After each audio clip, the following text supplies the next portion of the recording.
આમ આદમી પાર્ટીના ધારાસભ્ય અને આદિવાસી સમાજના દિગ્ગજ નેતા ચૈતર વસાવાના જામીન કોર્ટે મંજૂર કરાયા છે।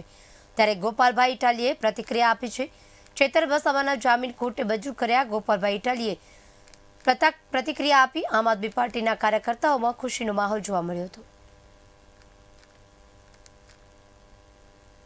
આદિવાસી સમાજના દિગ્ગજ નેતા અને ડેડિયાપાડા મત વિસ્તારના ધારાસભ્ય અમારી આમ આદમી પાર્ટીના ક્રાંતિકારી યુવા નેતા ચૈતરભાઈ વસાવાને રાજપીપળાની કોર્ટમાંથી જામીન મળી ચૂક્યા છે।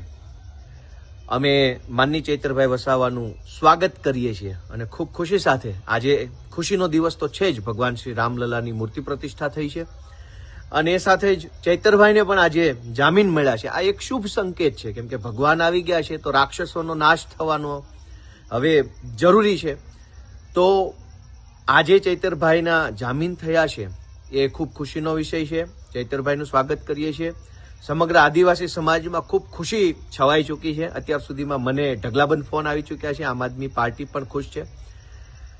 આવનારા દિવસોમાં ચૈતરભાઈના માધ્યમથી આમ આદમી પાર્ટી લોકસભા ભરૂચની અંદર ખૂબ આગળ વધવા માંગે છે। ત્યારે ભાજપનો ડર ખૂબ સાફ દેખાય છે। પહેલા તો ભાજપ પાર્ટીએ ચૈતરભાઈ વસાવા ઉપર ખોટી એફઆઈઆર કરાવી અને ખોટા કેસની અંદર મહિનાઓ સુધી એમના વાઇફ અને એમના પત્નીને જેલમાં પૂરી રાખ્યા અને જ્યારે કોર્ટમાંથી ઓર્ડર થયો ત્યારે કોર્ટના ઓર્ડરમાં પણ એવું લખાઈને આવ્યું કે ભરૂચ અને નર્મદા જિલ્લાની અંદર ચૈતરભાઈ આવવું નહીં।